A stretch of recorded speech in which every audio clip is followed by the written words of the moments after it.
Obianka. Obianka was just 19 when she married Obianka. She was beautiful, naive, kind and full of love. From the moment she stepped into his home, she gave him everything: her heart, her hands, her youth. But Obianka never gave anything in return. He was a known womanizer, treating Obianka with cold, indifference and cruel words. The villagers often shook their heads in pity whenever they saw her pass by. "Why would such a gentle girl marry such a man?" they whispered among themselves. Rumor had it that Obianka had not chosen her husband. Her father, neck deep in debt, had offered her to Omadika in place of a loan he could not repay. In the end, Obianka became the prize. Despite the betrayal, she tried to make the marriage work. She poured love into a hollow vessel, hoping it would someday fill. But nothing ever changed.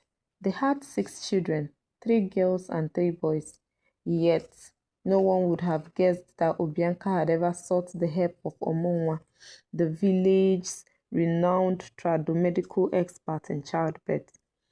She bore her children quietly, carried her pain silently.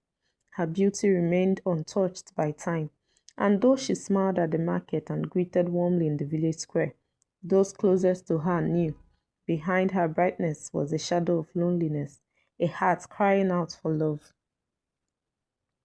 Owamadika never changed. He paraded his mistresses openly, drank at the local bars with reckless joy, laughing loudly while Obianka bent over in the fields to feed him and their children.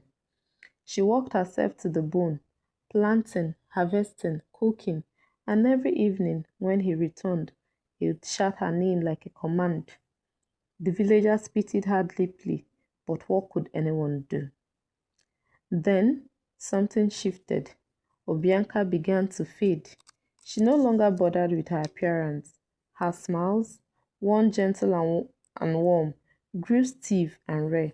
She spoke less. She simply went from her farm to the market and back home, nothing more. And one day, Owamadika dropped dead. The village fell into mourning, but not for him. They wept for Bianca. Poor woman, they said. Even in death, this man still leaves her burdened. Plans were made for his burial. As tradition demanded, Obianka, now his widow, was expected to carry out the mourning rituals. But on the day of the gathering, something happened no one expected. Obianka arrived, dressed like a queen, radiant, graceful, and beautifully adorned, more stunning than anyone had seen her in years.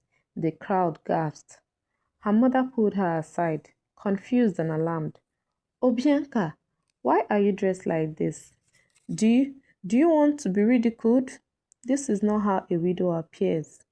Obianka looked her mother in the eye and said calmly, "All my life, he made me a slave. I walked the earth to feed him. I suffered while he was alive. I will not wear sorrow for a man who never wore love for me." She paused, then added with quiet finality, "Perhaps one of his mistresses should perform the rites. I will not." With that, she turned and walked away. The villagers shouted in shock, in admiration, in awakening. No one had ever seen a woman mourn like that. But Obianka was not mourning. She was finally free. Please subscribe to my channel. Thank you.